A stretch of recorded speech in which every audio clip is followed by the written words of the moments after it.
Hello everyone and welcome back to another video. Today's topic, discussing the difference between reviewing something and criticizing it.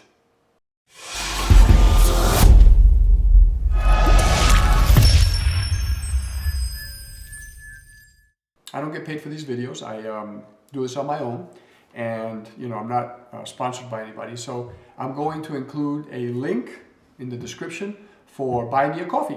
And if you feel this video was entertaining or useful, or any of my other videos, please, it goes a long way, because what I'm trying to do is pick up a little money on the side to start renting equipment to do reviews. So if you feel that at least I'm putting in the work and content is interesting, buy me a coffee if you can. And like I said, thank you very much. I'll start doing my videos drinking a coffee, and then I'll mention one of the sponsors of the coffee going forward. So this way it'll be a little interesting. People can see the coffee they bought me is actually being drunk.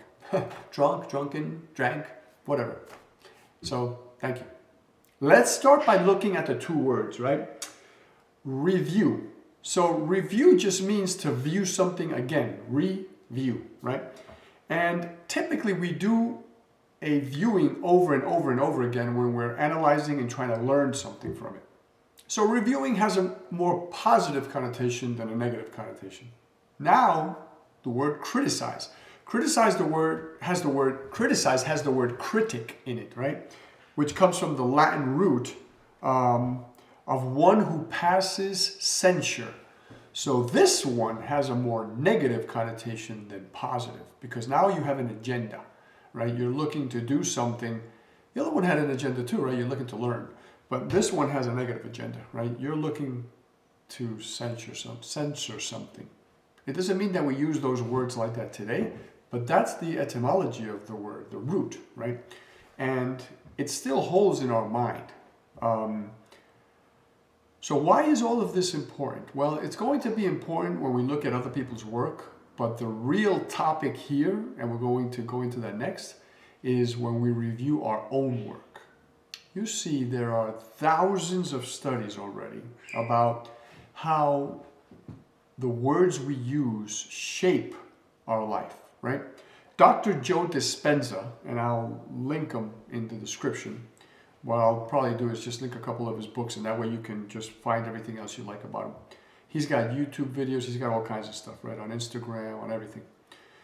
Dr. Joe Dispenza, he himself has done dozens, if not hundreds of experiments with the human brain, right, the mind.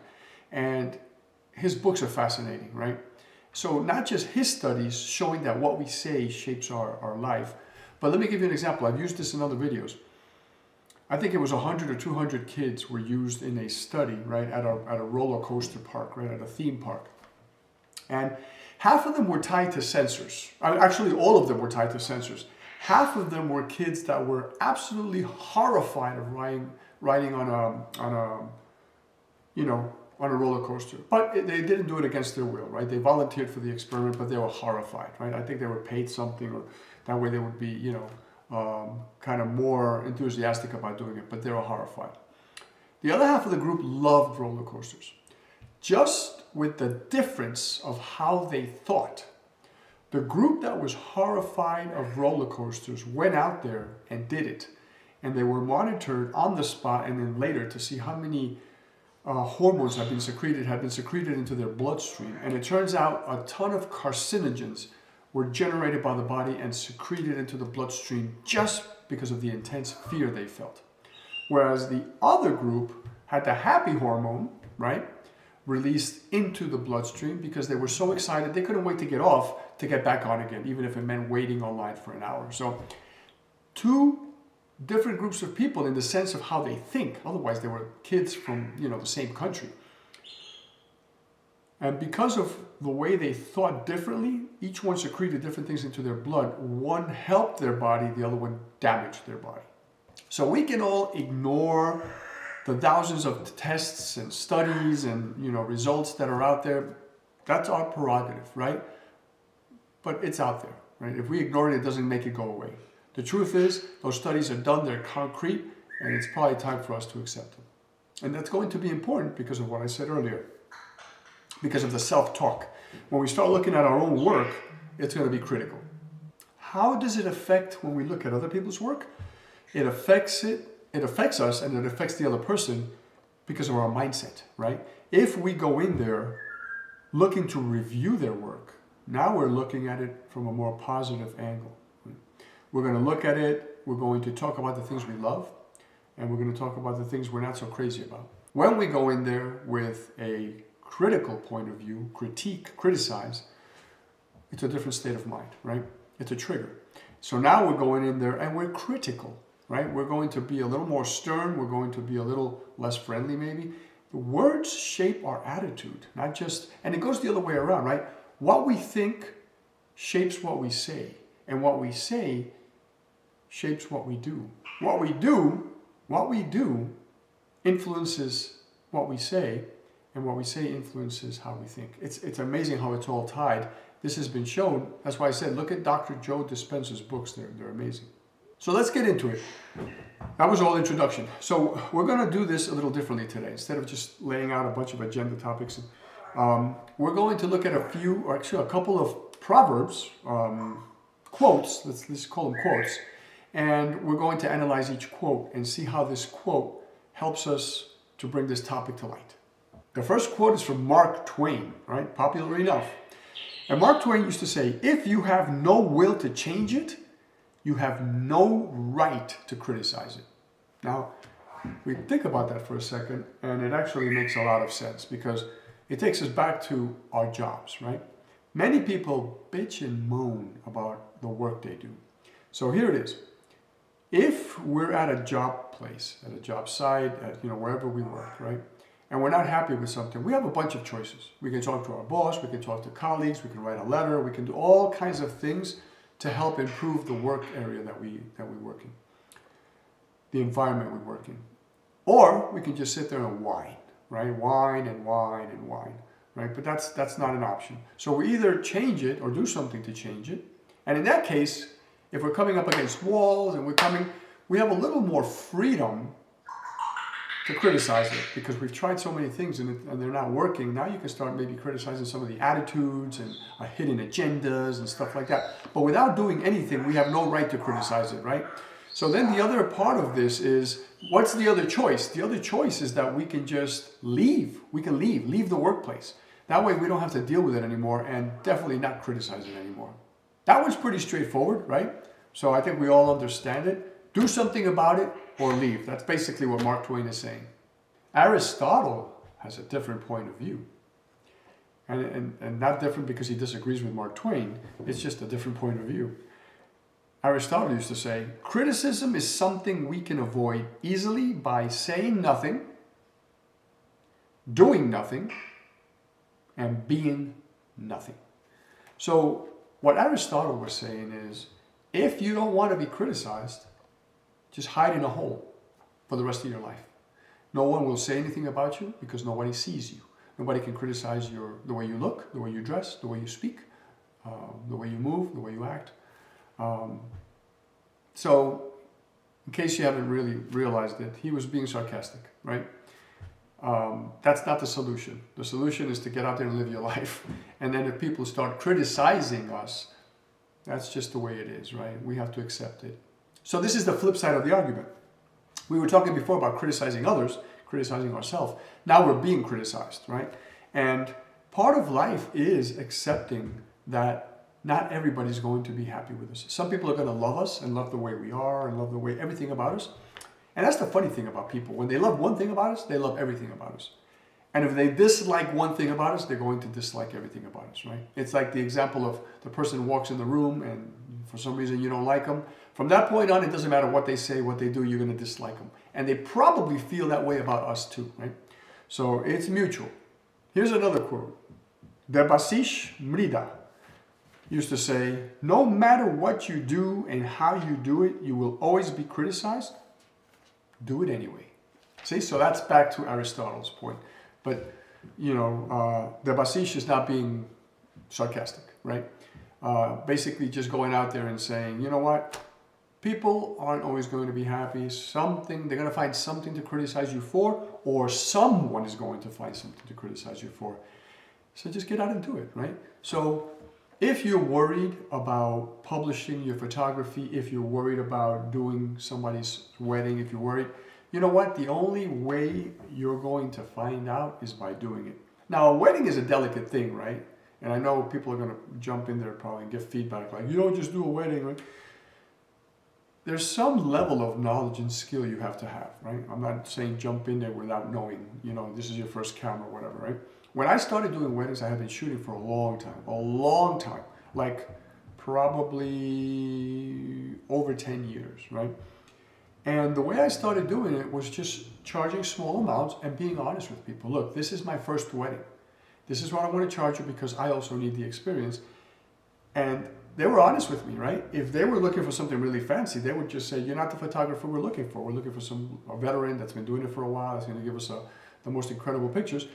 But you know what? A bunch of people said, you know what? You're exactly what we were looking for. We're looking for somebody, you know, we're not going to hold you responsible for a lot of things. You're better than all of our relatives, I'm sure. You know, I would show them my book, right? And they'd see my work.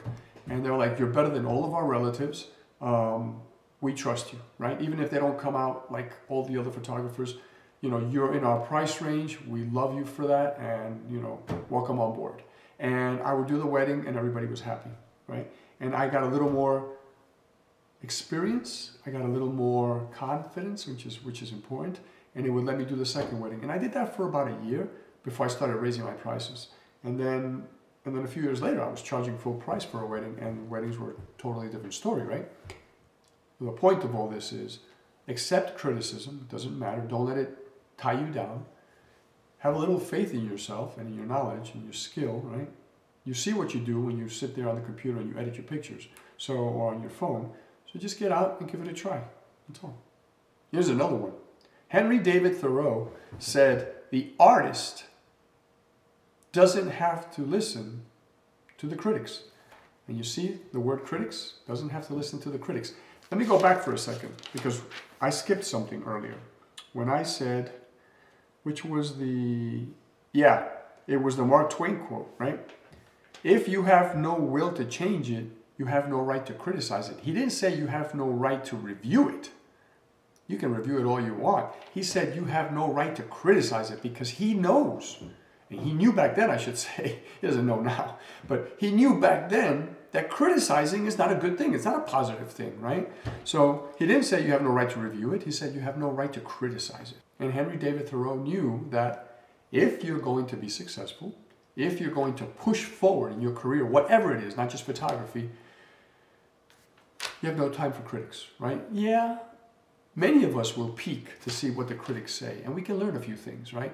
The whole point is not to let them weigh you down to where you give up what you're doing because you think you're not good enough. That's where you don't want to go in that direction. If anything, it propels you to learn more and move forward.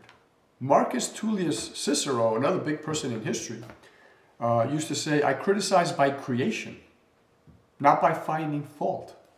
Again, criticize finding fault. You see the tie there, right? And I keep saying this so you see that I wasn't making it up, right?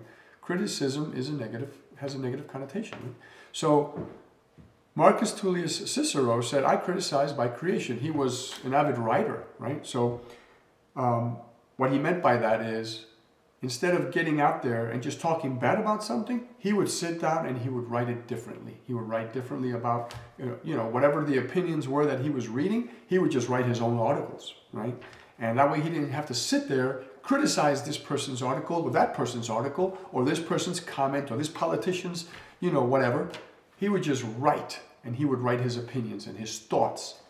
And he said, that's how I criticize. I just put my mind on paper, right? Back then it was paper. Now it's a video. So what does all this come around to saying? Let's start with Dr. Joe Dispenza. What does this have to do with Dr. Joe Dispenza? When we form the habit of criticizing others, because he talks about habits too, Dr. Joe Dispenza. When we form the habit of criticizing others, you guessed it, that habit turns around, and that's what we start saying to ourselves in our self-talk, right?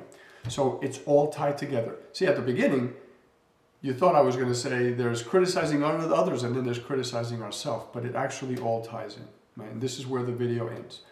By saying, the summary, the fact that we are out there criticizing everybody for everything, and there are people that live their life criticizing. If they're not criticizing somebody, they're not happy. They don't feel, at ease, right? Terrible way to live. So people that live that way have become so accustomed that even the language they use for themselves when they're looking at their own work, oh my God, I can't believe I'm such an idiot. Did I actually do that? Oh, disgusting. That's how you start to treat yourself, because it's how you treat everybody else, right? So we should be careful with the way we talk to ourselves, first and foremost, right? Never say, oh, I can't believe I'm this stupid and blah, blah, blah. But also how we treat others. More importantly, I should say how we treat others, because these other people's feelings, right? But it all ties in. The minute you start to treat other people well and you start to say positive things, right? It all ties back to the way we talk to ourselves, self-talk. So I always used to tell my friends, look, I have this opinion about how I live my life. If you come to me and you say, hey, I'm thinking about buying this sweater, what do you think? And you show me the sweater, and I think it's a hideous sweater, I might go, if you like it, it's okay, buy it. That to me is completely crazy looking. I would never wear it, right? I want to be a little more honest than if you already bought the sweater and you ask me, what do you think of this sweater? At that point, it doesn't matter. What do I gain from telling the person that is a hideous looking sweater? That's not what they want to hear, first of all. You know that, right? When they ask something, they want affirmation. The other thing is they already purchased it. It's already on them. So the best thing to do at that point is just say, you know what? It's not my taste, but it looks nice on you. That's it. Just leave it alone, right? And when we learn to talk to people that way, we start speaking to ourselves that way. And we start looking at our own work with a more positive light. What does that do for us? It gives us that push. It gives us that comfort. It gives us that ease. It gives us that everything we were talking about before, right? We feel more confident because we've been talking to ourselves nicer, right? You look at your work, you may not be happy with it. Don't say anything bad. Just go, you know what? It didn't turn out the way I expected, but I think I see what I did. And I'm not going to do this again the next time I go out there. I know what I'm going to do. I'm going to take a filter, I'm going to take some lights, or I'm going to take a different lens, whatever, right? You start, and that's how you start getting better. You speak to yourself nicely, and then you work on what you did and correcting it. Please like the video and subscribe. It takes the channel a long way. I don't get paid for doing any of this yet because I don't publish enough. Nobody's sponsoring me. So when I look at the likes, when I look at the subscriptions, it keeps me going, putting out more videos. And then when you have comments from me, when you have telling me you either agree or you disagree, or Juan, I think you should have talked about this, all of that gets me to respond, and then it gives me more content for other videos. So whatever you decide to do, the like, the subscription, the comments are very, very well taken and appreciated. In the description is a link to my Instagram. Follow me and I'll follow you back. Check out my pictures and poems. There's a link to my website. You can check out my photography, my books, all of that cool stuff. Cups, mouse pads, t-shirts, hoodies, everything I sell, puzzles, and with photography on them. So I hope to see you there. When you drop by the website, leave your email and I'll send you a newsletter, and I'll include you in a monthly raffle for one of my signed photographs. That's all I have for this video. I love you guys.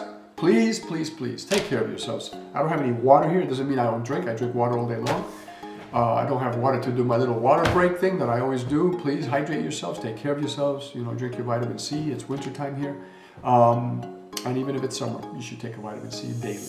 With that in mind, I will see you guys in the next video. Ciao for now.